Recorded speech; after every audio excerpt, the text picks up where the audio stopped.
Greetings, everyone. Pete Pardo here from Sea of Tranquility. Welcome to another episode of Friday Morning at the Fun House alongside Mr. Martin Popoff. Good morning, my friend. How are you? Morning, sir. How are you? What do you got there up in the skies today? Pretty sunny so Yeah. far. You know, it's partly cloudy, so it's not full on brightness, but it looks like it's going to be a good day because we've had like nothing but like dampy, just raw, rainy weather for almost the entire week so far, which is kind of weird, but it's been a weird spring. But I guess you need the rain to get the grass and the flowers and the leaves growing. So, you know, whatever it is what it is, right? But it's been a little chilly here too. I've finally got an appointment to get my winter tires off. So because it's very lined up at our mechanic for that. So yeah, I can imagine, right? Yeah. That sucks. You got to do that every year. Oh, what a pain. But you know, I get it. The way I see some people driving around here, I wish they would. Sometimes a part of me thinks we should do it here too, but I don't know. Anyway, today we've got an interesting concept for you. This is something that kind of was prompted by, I mean, we do tons of ranking the album shows here on the channel, right? And Martin and I were a part of one recently on the Cult, where, and even the Tea Party one, where it's like, you've got a panel of experts talking about a band they really love and respect. And like everybody's ranking is completely different. And you've got people who are ranking at the top, some classic albums, some newer albums, and everybody kind of sees the catalog differently. So it got us to thinking that, you know, well, maybe there's some legs in doing a show about some of these bands where, you know, is this concept what makes a great band? Because not only are they releasing classic material early on in their career, but they're doing it in the middle period and they're doing it towards the end of their run or later on in their career. And it's like that. I mean, that really, when you think about it, because when you've got fans and journalists and critics who are all thinking that different albums are their best, that's really a testament to the artist, right? I mean, Martin, I don't know if you want to expand on that at all. Yeah, it is and it isn't. So we can debate, some of mine. I'm going to bring up a slightly different idea on that too. But yeah, so as background, so when we did the Cult one, we were all quite, amazed that our lists were kind of all over the place. And then, I tend to post this stuff, here's the show, and we put it on the Facebook page. And one listener, Kevin Turchin, chimed in, and he wrote, "I watched it last night. So cool that everyone's list was completely different, similar to Queen, the Beatles, the Tea Party, etc. ... Sign of a great band." And I answered him back, "Not sure. Is it? Interesting idea. Actually, I think you're right." I told him. And then he said, and then he wrote back and said, "Bands with no consensus best album. Cool idea." So, we were trying to figure out what to call this thing. And it is essentially about, it turns out that it actually, the main theme is about bands with no consensus best album. And that could cause a few different things. And I think will happen with our list. But should I start in with my first one? Yeah, go ahead. Okay.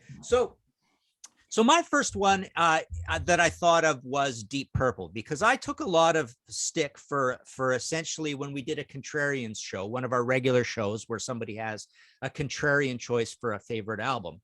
One of our very earliest shows was on Deep Purple, and I looked at the whole album, long and hard. I've been a big Deep Purple fan all my life. And I got to pick Perfect Strangers. Perfect Strangers is my favorite Deep Purple album, right? It's Mark II, but it's not the original Mark II from back in the golden, rosy colored glasses era of the early 70s, right?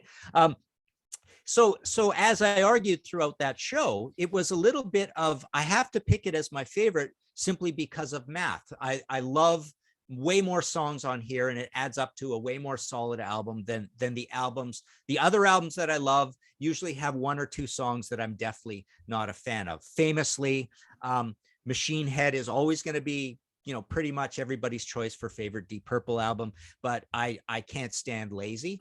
And Never Before is always one that's kind of like, shot down on that album as not a great song. So all of a sudden you got an album with, I think it's 7 songs, and 2 of them I'm not a big fan of. So that's what happens, right? In rock, I'm famously not a big Child in Time fan, and that's 11 minutes, 9, 10, something like that, but it's a big chunk of in rock. So, I think it doesn't fit and all this, blah, blah, blah. So So I looked across all this and realized that Deep Purple's a good pick for this, for a little bit of negative and a lot of positive. And the positive is because there is that unassailable period that everybody loves. Like everybody has no problem picking In Rock or Machine Head. Not so much Deep Purple Mark I, and not so much Who Do We Think We Are or Fireball. But then people love Burn. Burn is on many people's lists. I, idiot, picked Perfect Strangers, and I actually also happen to love House of Blue Light as well. And I even like Slaves and Masters, and a lot of people like Battle Rages On. And then Pete and I both famously love everything they've done in the Steve Morse era, and really figuring that's. I mean, I think we both agree it's the best run of albums where just everything is of super high quality for a long, long time. So that's the cool thing about Deep Purple here. So I do believe this is a band without any consensus, because if I'm important in this thing at all, because it's me and it's myself and I'm talking about it, I have an odd one. People pick Burn, people pick In Rock, people pick Machine Head, and I haven't seen too many people actually put their hand up and actually pick a Steve Morse album, but I think people would have most of those coming in, or the fans that would lean that way would have most of those coming in pretty darn high, especially in the harsh light of day. If they started, comparing Abandon, which is my favorite of those, Perpendicular is amazing as well. They're all good. But if people really started comparing those records to Come Taste the Band, Stormbringer, Battle Rages On, Who Do We Think We Are, Fireball, Absolute Light, Book of Taliesin, Shades of, Deep Purple, like, most of the Steve Morse will come ahead of those if you're really being kind of honest with yourself, i.e. if you're on board with the Steve Morse thing. So there you go. That's my first pick, Deep Purple. Yeah, I think Purple is a perfect choice for this episode. And, I will say too, seeing as this band has been around for so long and has so many different eras of all these different marks and stuff, like you mentioned the Mark I stuff, the psychedelic stuff in the first couple albums, folks like us who like heavier music anyway, right, are always going to gravitate towards one of the other eras. But I've talked to plenty of people who don't like heavy rock, who love those first couple of Deep Purple albums because they are more psychedelic, more poppy, right? Maybe, people who really only like, prog music or psych music love those records and don't like In Rock and don't like Burn and don't like Perfect Strangers and haven't listened to any of the newer stuff. So really there's kind of something for everybody in this catalog. And I can't tell you how many times I've talked to people who like Deep Purple, and almost everybody has a different favorite. Yes, you get people who name some of the, they'll name In Rock like myself, or Machine Head, or Burn, or Perfect Strangers. Those I think are the consensus most popular four. But I talk to plenty of people who will say Fireball is my favorite, or will say Battle Rages On is my favorite, and I love House of Blue Light, and I love Come Taste the Band. So yeah, it's like or Made in Japan, or whatever it might be, one of the live albums. But yeah, I think it's an absolutely great choice. So definitely fits. All right, so geez, where to start here? I don't know. I'm gonna grab the first pile that's in front of me. So Rush is my first selection for today, and again, this is one of those bands to keep it neat. I do have one record for each one, so there's my Deep Purple. There you go. There you go. Sorry to interrupt. That's all right. Rush is another band that's hotly debated over kind of what's the best in the catalog, and I think with Rush, they've had such a long career and they've been active like throughout all these decades. They've just regularly been releasing stuff. So it's more a matter, I think, of when you came in with this band, right? I mean, because just even recently, there's been many Rush discussions on the channel and, talking about specific albums and eras and all that. And you get people who, have been listening from the beginning, and maybe they kind of tuned out in the 80s. They came on board with things like 2112, The Best Thing Ever, and Farewell to Kings, and Hemispheres, and, Permanent Waves, and Moving Pictures. And there's a lot of people who are like, that's the Rush era I like. I don't like anything after that, right? But then you have a lot of people who came on board with this and love this and love this, and maybe even love this the best, or came on board for this and Hold Your Fire. Whereas the people who were back in this category can't stand this stuff, right? And then there's a lot of people who really like and respect the post 90s stuff, although, you know, mostly across the board, I've seen people pick either the 70s or the 80s stuff, and that's usually what they kind of look at. But this is a band that has just reinvented themselves so many times throughout the years that there's something for everybody here. Do you like big epic heavy metal proggy Rush from the 70s?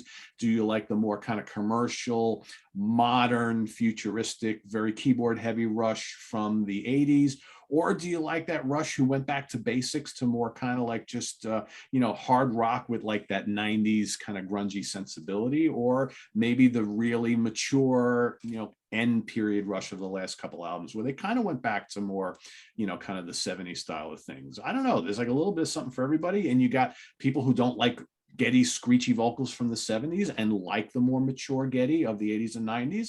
And then there are people where it's either screechy Geddy or no Geddy, right? So I think this band really, I think, I mean, you do run into fans who like everything they've done, but I think more often than not is you have people who have picked specific eras here in the history of Rush that's their favorites. And everybody seems to have a different, when you do these ranking things, everybody seems to have a different Rush favorite album. I mean, you hear a lot, you hear 2112, you hear Hemispheres, Moving Pictures, certainly, but there's a lot of people I know who love Signals, a lot of people pick Hold Your Fire, Power Windows, you know, the first album, right?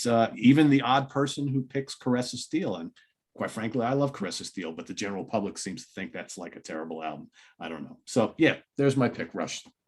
Yeah, absolutely. You're right about that. I mean, people pick all sorts of different ones. You don't hear too many from the 90s too often, but you definitely hear some radically different eras. You do hear a lot of Hold Your Fire, and you do hear a lot of Power Windows for sure. Yeah. And you're right. I've definitely heard a few people say the first one. They just like that it's, you know, it's almost like the people who love the first one don't like Rush very much, kind of thing, right? Yeah, yeah, absolutely. Yeah, it's an odd, it's an odd dynamic, right? And then case in point, I'm the same sort of, like, I have almost like as a 5-way tie for first, everything from Farewell to Kings, Hemispheres, Permanent Waves, Moving Pictures, and Signals. All of them are just so close. So that's that sort of thing. That's kind of why Thin Lizzy is a little bit like this for me as well, that I almost thought to put them on because I just love so many of them all together. And again, the idea of no consensus being, you know, the mark of a great band. And Rush is good this way because they do so many different things throughout the whole career. So all right. My next choice is XTC. And the reason I'm picking XTC is because they're a little bit fresh in my mind, because we recently did a Contrarians episode where we do one of our Dark Horse series things. And we talked about their last album before the big hiatus, before the Wasp Apple Venus thingy later on, but the last, you know, fully proper XTC album, which was Nonsuch. And I rated it as pretty much my least favorite of that entire run of all those AC/DC albums. And we had all these experts on this panel who were saying it's the greatest thing they've ever done. So that blew my mind, really. So, but again, like Rush, this is a band that did so many things throughout the years, and I have, and again, part of this process is I have a hard time picking a favorite because there are about 4 or 5. You know, it's your Mummers and Skylarkings and English Settlement and the Black Sea, and then the early stuff is interesting in a whole different way. So you could see people picking that sort of drums and wires, rocky, tight, frenetic thing, or when it gets more proggy and pastoral in the middle, or then later on where it's okay. The big debate is, have XTC perfected this sound? To my mind, Nonsuch is you're getting into a place where I'm getting tired of this smarty pants band and what they're doing because they've been so genius before, and I've loved everything. It's like I've just loved this band almost too much, and by the time you get to Oranges and Lemons and Nonsuch, I'm not really on board. So, but yeah, I picked this band because of I was quite surprised at that Dark Horse episode of Contrarians where these guys were praising Nonsuch to the hilt, and they were all very wise music swamis. And I was rating it super low. I think I was the only guy rating it super low on the whole thing. So there you go, XTC. Yeah, that's another great choice. So much variety and so much, yeah, a Yeah, string of just absolutely stellar albums and others that are just so weird and so different, but yet you find people that like everything that's yeah, there. And yeah, that's what this is all about, right? So. yep. And just like you, my next choice was prompted by some recent discussions right here on the channel. In fact, on the UK Connection, we did a whole show, Simon Bray and Stephen Reed and myself, about our favorite, least favorite Saxon albums. And man, we like for weeks leading up to this episode, we were all like constantly like, God, every album is really good. There's really no absolute stinkers to us in the catalog. And it made for some really interesting discussion. And when we each revealed our favorites, we were like all across the map. I mean, you know, Simon named this album as one of his favorites, Destiny, which was in my one of my least favorites. I like it, but you know, and we talked about how Power and the Glory was my favorite and it was one of Steven's least favorites, right? But even he admitted, you know, we admitted the ones that were at the bottom, we still really liked a lot, right? You know, with Saxon, very similar to Purple and probably other bands in Rush, that you're going to get your contingent of people that there's these three and that's all you need, right? Again, if you were with them from the beginning, if you're a original new wave of British heavy metal fan, you know, maybe you even like the first one a little bit, but these three are considered the ones with all the classic songs on them. Yeah. But and I love these too. But man, you know, this and even this, when all of a sudden, like, you know, the US started to notice Saxon, you find the band like moving away from these, which, you know, which they're great and they're classic. These are kind of like meat and potatoes metal, right? Whereas all of a sudden you've got, and this was Steven's favorite, okay, right here, all of a sudden now you've got Saxon getting more varied and whatnot. And ironically, this was at the time where all of a sudden shortly afterwards, they're like a non-entity here in North America. Very strange. Then they put out some stuff that's a little more kind of might be considered hair metally, right, or moving in that direction. But then they've got this really great middle period, like in the 90s, you know, Dogs of War and all these other really strong, crushing heavy metal albums. And then they come back like in the 2000s and they're releasing stuff like this. And a lot of people talk about how much they love these recent Saxon albums, which, you know, they hook up with Andy Sneap. These albums are probably some of the heaviest they've ever done. And all of a sudden, like new listeners, new fans of the band are really discovering them with some of these more recent albums. And, you know, you listen to stuff like this and you compare them to those first couple of albums, which again, great songs, but better production, you know, more massive riffing. And all of a sudden you're looking at this catalog, which is 20 something albums deep.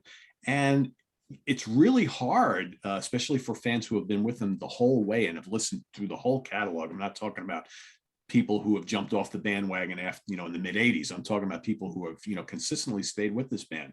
Everybody has a different different favorite or sets of favorite, or, you know, some people may say, well, you know, I have to lean towards those early ones, but bubbling up right underneath that is stuff like this and stuff like Thunderbolt or Lionheart or whatever. So again, another all over the map. And again, is this just because Saxon is so great that they've had such a long career with such excellence throughout? Probably. You know, I'm not the one to ultimately decide that, but it seems like it. Yeah, I mean, far and away, my favorite is Power and the Glory. But I would love to see a consensus or like comments maybe on the, you know, below on the channel about I wonder, you know, a few dozen Saxon fans that are maybe in their 20s or 30s. Because the latest albums are so good. They're just a big, powerful, heavy metal machine now, beautiful productions and great stories from Biff and the whole thing. I wonder if there's a lot of Saxon fans that would look back on those, you know, young ones that would look back on those old albums and be horrified about how meat and potatoes they are, because, you know, they're pretty scrappy and simple and rock and rollsy, and, you know, Strong Arm of the Law, especially, and the first one, of course, as well, and just songs peppered throughout those first four albums. Like, I would suspect there's a lot of Saxon fans that know the efficient and fit full of vim and vigor Saxon now, who would look back on that stuff and say, man, these guys sucked back then, right? If you're a young fan. So that's testimony to how amazing they are now, and all those eras that they've gone through. But yeah, I could see this being one of those bands where there would be the biggest dichotomy out of any that are like this, because you see this with Sabbath too. You see young fans looking back on the Aussie stuff saying this is weird hippie music, Yeah. And it's interesting because I've seen plenty of like when we did the Saxon show, plenty of comments from people who are like, the only really good albums are those original set of albums, and everything they've released since kind of all sounds the same. It's like, and I love the early Saxon stuff, but you could say the exact same thing about those first 4 Saxon albums. Like it's very by the book. It's very, everything kind of follows a pattern. So, maybe they've just been that way all their career, but I hear a lot of variety on the latter period Saxon albums. So yeah. I don't know. I guess it depends on how you hear things. I don't know. Yeah, good choice. All right. My next one is Budgie. And so is this a sign of a good band? Now here's where we get a little bit negative. I mean, I'm a big Budgie fan, have been since getting Bandolier as a new release, looking at it, flipping it over, looking, these guys look kind of country rock. These song titles are weird, but I like the front cover. Hopefully this is pretty good. And it was. But this is a funny one because I think I did a Contrarians episode where I picked, maybe I didn't go so far as to do the episode on it, but I picked Impeccable. That's right. So Impeccable, I picked as my favorite, 1978. But I also love, for sentimental reasons, Deliver Us from Evil, which is a really bizarre choice. The big choices would be Bandolier, but also they're, really old school, guys who love really old music would pick maybe 1 or 2, or maybe In for the Kill. In for the Kill comes up high. Never Turn Your Back. I'm going to name almost every dang album, right? And then they've got the new wave of British heavy metal period, where this is kind of the lighter one of the two. Power Supply is the heavier of the two in this period. So this is a band with a huge range of stuff that they've done. Deliver Us from Evil being the poppiest.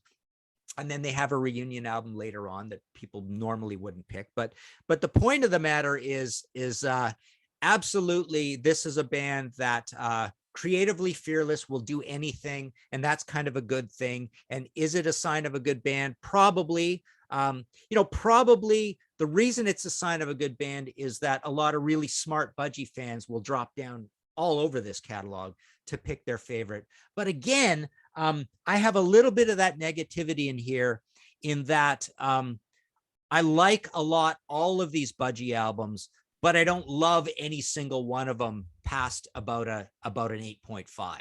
Like there's definitely a quarter of it or so or more on most of them that I'm not a fan of. So that's the funny thing. Budgie feels like a band, a little bit like one of those bands where you could go, I absolutely adore to the depth of my fiber 25 Budgie songs, which is a lot. But then after that, it starts to fall off. And then when you look at the albums, none of them are just like leaping way ahead as the greatest ones. So there's a little bit of your negativity about this having no consensus. I don't think anybody absolutely considers any Budgie album a masterpiece top to bottom. I would agree with that. I love Budgie, but I don't think any one of them is a 10 out of 10 classic. Because I think every album for me has at least one song that I'm not crazy about. I don't hate, but yeah, that's yeah, I would totally agree with that. Good choice. But yeah, everybody has a different favorite, right? I mean, that's for sure. That's for sure. Yep. All right. My next band I'm going to talk about is Opeth from Sweden. A band that also has gone through some different phases, right? Which, depending on what you like, you could either be on the bandwagon or off the bandwagon with this band. But again, I think another sign of a good band that has been kind of like the Rush thing. They kind of, as they've gone through their career, excuse me, they have kind of morphed and changed their sound, and they've lost some fans along the way and gained some fans along the way. So of course, we all know how beloved some of the early albums like Still Life are, or Blackwater Park, which are considered, essential listening for fans of progressive technical death metal. Opeth a little bit different because they incorporate elements of prog and folk into their, brand of extreme metal. They also then, you know, along the way, they released 2 albums, Deliverance and Damnation, one full-on progressive death metal, the other full-on kind of 70s prog folk type of thing, which was, I think, the first instance where people should have gotten an inclination that maybe this band was going to go in a different direction at some point. Interestingly enough, I remember when these were released, again, this is Opeth as a strict, you know, basically a progressive death metal band. Even the death metal fans were like, oh, this is lovely. I love this, right? It's a nice little diversion for an album, whatever. But then all of a sudden, you know, Opeth starts to add more clean vocals into their music, still have some growls, but the music is becoming more 70s hard rock, 70s prog, like, you know, Ghost Reveries and Watershed. And people are all of a sudden starting to say, wow, this, you know, Opeth is, these albums are good, but it's kind of not the same. And then they drop the death metal altogether, you know, for albums like these and everything going forward, where there's no more death growls and there's this nice mix of 70s hard rock, 70s prog, 70s folk, which is where Michael Acker felt that's what he loves anyway, right? But what's interesting is that I've talked to so many people and seen so much on the internet from fans who are all about their early death metal period, and they can't get into stuff like this. They're like, I don't listen to Opeth anymore because I'm not interested in the prog and the hard rock and stuff. Yet they were on board for this. So it's just interesting how, and plenty of people who don't like extreme metal, don't like death metal, love all of Opeth's stuff post the death metal years. And I've talked to plenty of people as well who don't like extreme metal, but love this newer Opeth stuff. And they have gone and started experimenting with the early part of the catalog. And they're like, I'm trying very hard to like the growls and accept them because I love the music so much. And again, I think that's where everybody is on board with this band, because musically speaking, this is some of the best and most intelligent, and even in a little weird ways, smarty pants music that we've heard over the last 25 years from any band. And I think that if you just like challenging music, there's so much to love in this catalog. It's just a matter of, can you accept and, you know, understand and find some sort of enjoyment with the extreme vocals early in the catalog. So there you go. Yeah, that's a good one. I don't have anything like that in my list, but I love this choice because this is truly in that category of that smarty pants metal idea, where they're all virtuosos. They've got full control of the studio. They know about new gear. They know about old gear. They're fearlessly creative. They write amazing lyrics. They're huge music fans. So it's the kind of band where you basically think everything they do is genius. And if they do something that is lower down your list, it's simply because you're not in agreement with liking that kind of genius music that they're making at that particular time. So that's why this is a perfect choice, in that this is one of the ones where you can't fault anything they've ever done, almost, right? And then it just falls down really on these simple things about the mellowness, about the clean vocals, the death metal vocals, how much heavy stuff is on them, blah blah blah, how much prog is on them, how complicated it is or not, right? So yeah, what an excellent choice, because again, and I think this is one that is purely in the positive column, where is this the sign of a great band? It's that everything they do is, boy, those Opeth guys are smart. They're so annoying. They're so smart, right? You know, and you can't find fault with anything. And then it's just down to your own preferences. And that's yeah. I mean, like for the death metal fans who, you know, love the early part of the catalog and don't listen to them anymore, I can't think I don't think I've heard anybody say, well, Opeth sucks now, right? It's just like, well, they've gone a different direction and it's not heavy enough for me, but it's still great. I just don't listen to it because I miss the growls. I miss the big, you know, rampaging passages and things like that, you know, because musically speaking, it's still Opeth, right? That's everything they're doing now, they've done before. It's just they've eliminated a couple little details from their music going forward. So, yeah. Cool. All right. My next choice, I won't go on too long about them because we've talked about them many times. Led Zeppelin. Again, when Pete and I were talking about the show, I mean, this is a little bit of a show about the nature of ranking albums in a way, right? And what happens when you do that. And I did a history in 5 songs with Martin Popoff podcast episode on bands with angry fans, and this is one of the ones I talked about because this is a band where people are very polarized about favorite albums by the band. I hear Presence. I don't hear In Through the Outdoor very much. Personally, me, it's Physical Graffiti. But you can't knock 4. You can't knock 3. 3 is really close for me. And then you've got the Zeppelin fans who are really old school and like blues rock, right? They love that whole Free and Cactus and Mountain and Yardbirds and Allman Brothers, even you could put in there. They love that whole nexus of the crisis of the origins of hard rock in the blues rock thing. So they're adamant that the greatest thing Zeppelin ever did, because in time it kind of would be Zeppelin 1 or Zeppelin 2. I don't hear Houses of the Holy particularly too often either.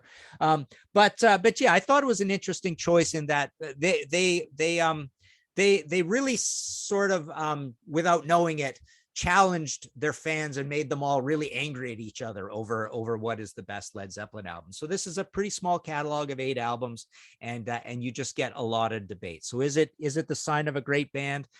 Again, the reason it's so interesting with them and varied is because they do so many things. They definitely got that loud to quiet thing happening, across the entire catalog with some of the greatest acoustic music ever done in classic rock. So there you go, Zeppelin.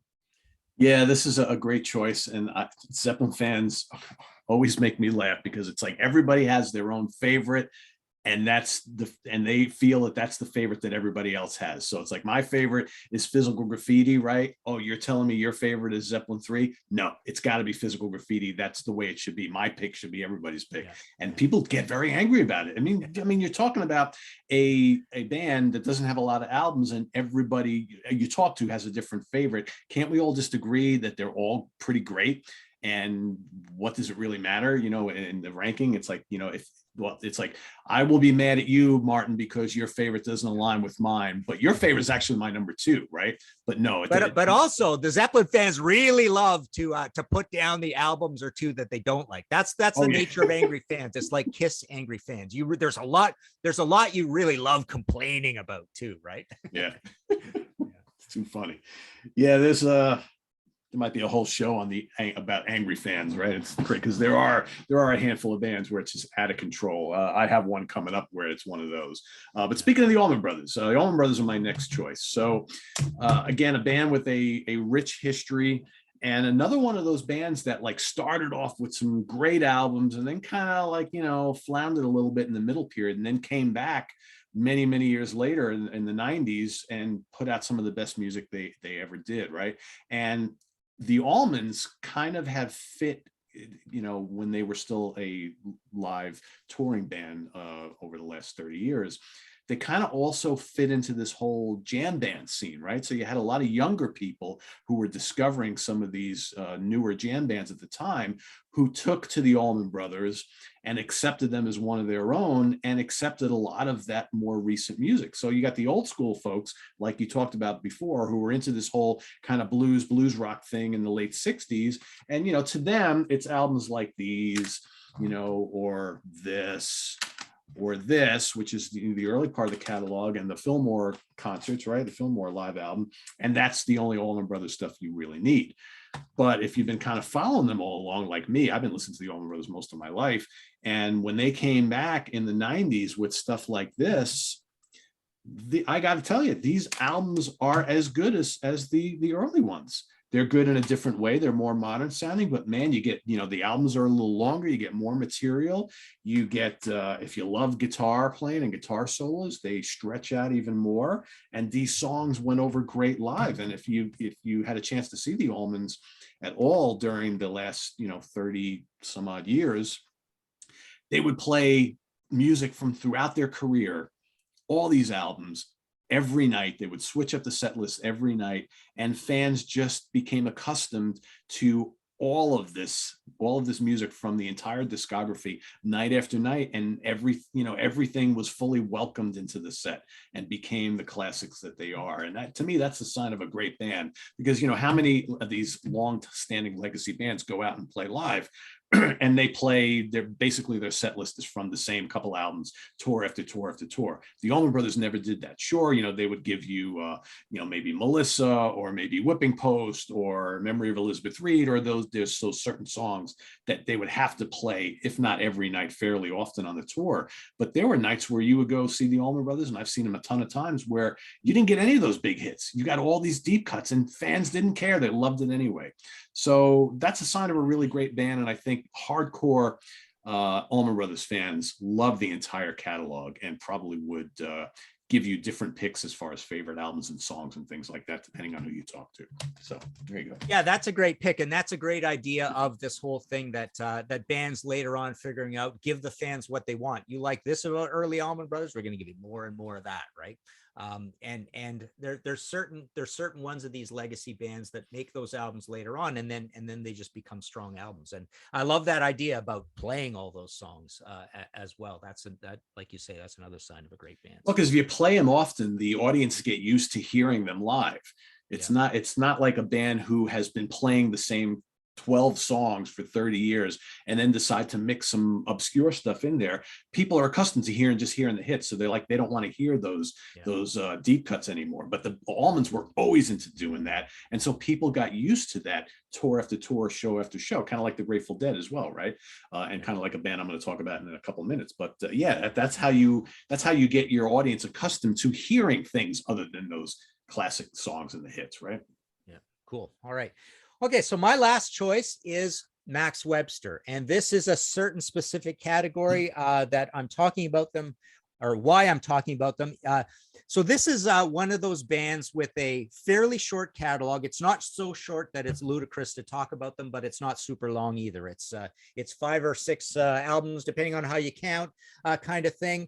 There's a live album and greatest hits in there, but the point is that most people probably wouldn't pick their first album as favorite album, but I'm completely confused about what my favorite album is. It could be High Class and Borrowed Shoes. It could be Mutiny Up My Sleeve. I think most of the time I talk about A Million Vacations, which is kind of surprising because it's probably the poppiest and most keyboardiest one. And then they have a last album, Universal Juveniles, which is pretty much their heaviest one.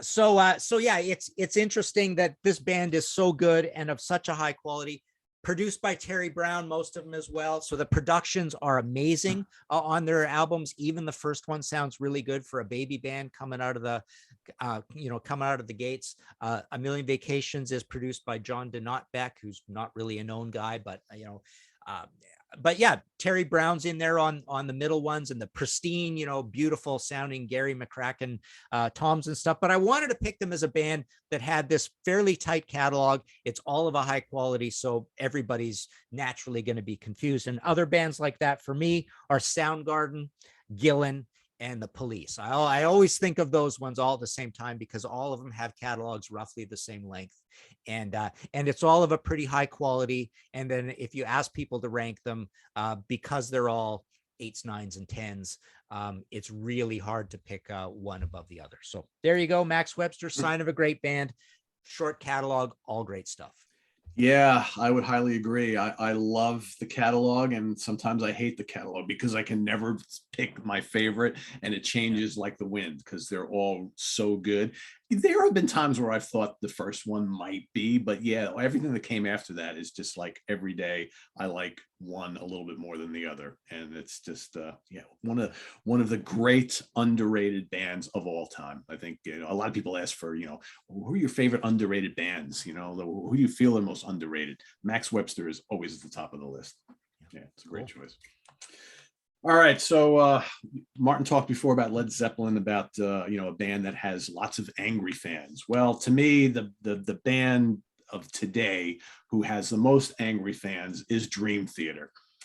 I have never seen a fan base, maybe Maiden's too. I think Maiden also kind of falls into this line, but I have never seen a fan base that puts a band's output under the microscope more than Dream Theater. And everybody has a different opinion on favorite albums, least favorite albums, who they like in the band, who should be in the band. It's just absolutely crazy. When a new album comes out from these guys, the debate that goes up about where it sits in the catalog and the minutia about every little detail, every drum fill, every guitar solo, it's out of control.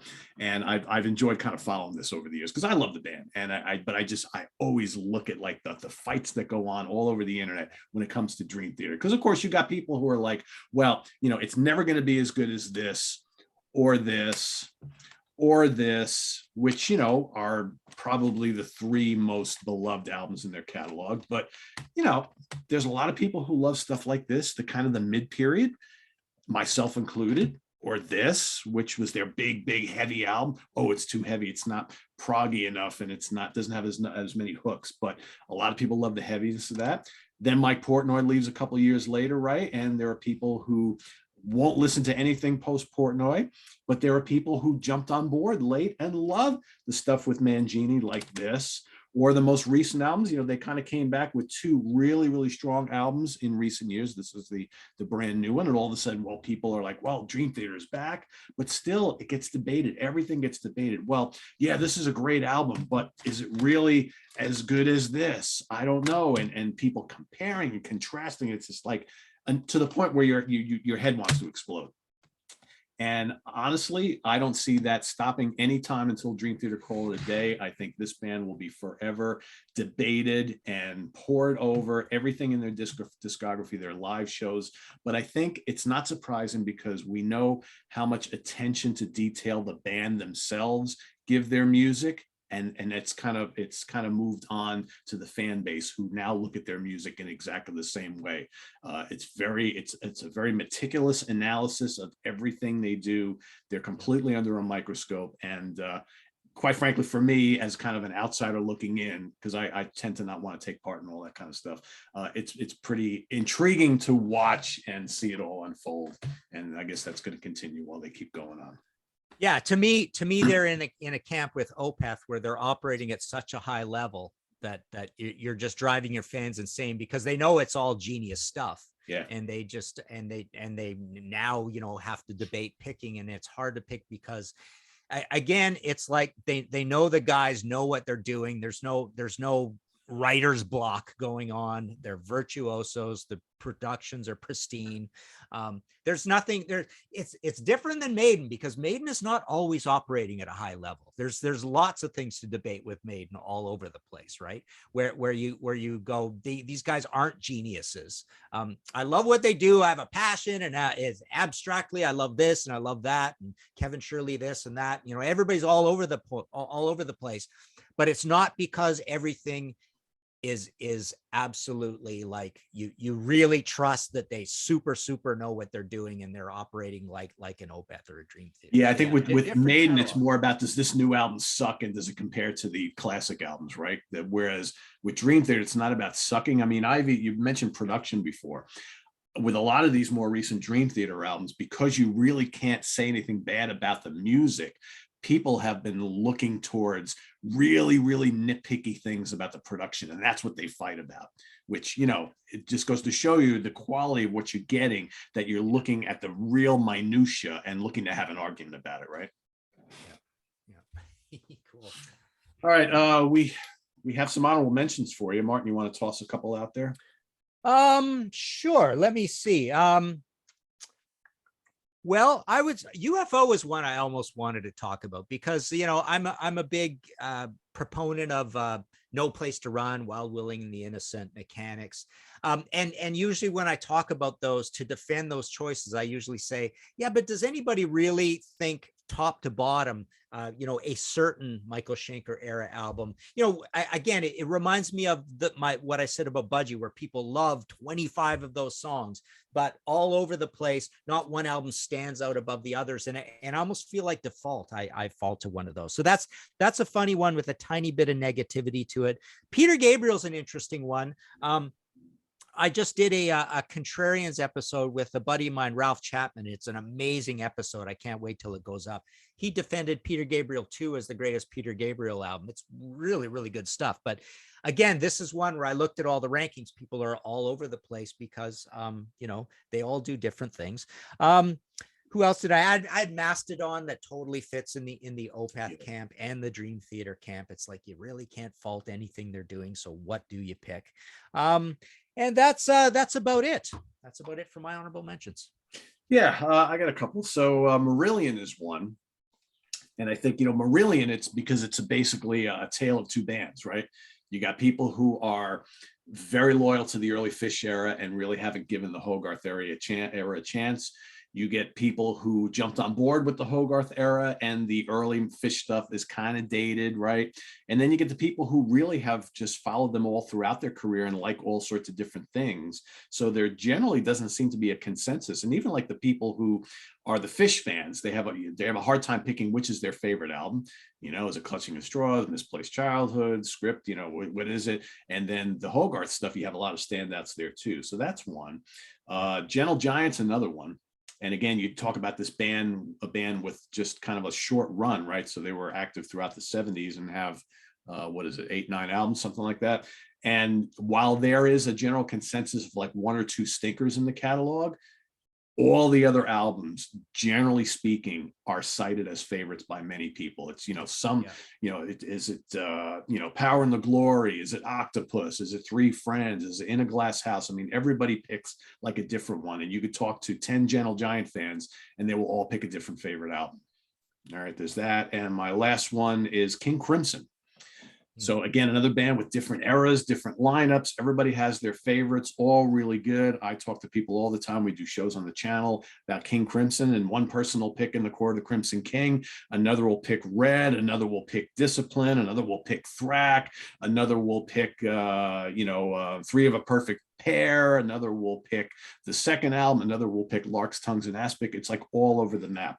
And again, all these different lineups, all these different stylistic changes and things like that, but everybody's got their favorite. There's really no right or wrong answer. So there you go. Interesting. The Gentle Giant reminds me of the Zeppelin in that you've got a longer catalog than our short catalogs. But the interesting thing about them is they're all the 70s. So they all feel like there's a tightness of philosophy around them. And that allows people to just drop down all over the place. Yeah. And another good comparison too is like Zeppelin and Gentle Giant. Most people feel the last 2 releases of each one, I'm not counting Coda here, so Presence and In Through the Outdoor, generally speaking, get a little bit of shit from the fan base as being the 2 weakest and non-essential. And with Gentle Giant, it's the exact same thing. Giant for a Day and Civilian, many people like those 2 last albums, not quite the classics that everything before it was. So very, very, very good comparison there. A number of albums and the kind of the early 3/4 of the catalog is held in such high regard, and the others are kind of like the lesser ones. Yeah. Cool. So cool. There you have it, everybody. So is this what makes a great band? We don't know. We kind of think it might, but you be the judge down in the comments below if you think there are any other bands that kind of fall into this category where it's just wide. What are the best albums? This is such a wide choice among the fans. And really that shows like a lot of consistency in the up and down the discography. So Martin, you want to plug some stuff going on your end? Well, let's see. We've got that Contrarians coming up with Ralph on Peter Gabriel 2. That was really cool. And my podcast episode, the latest one up is guest female vocals, and the next one is proto progressive metal. So the very, very early days of what led to progressive metal. So I'm talking the 60s, more or less, or early 70s and 60s in that one.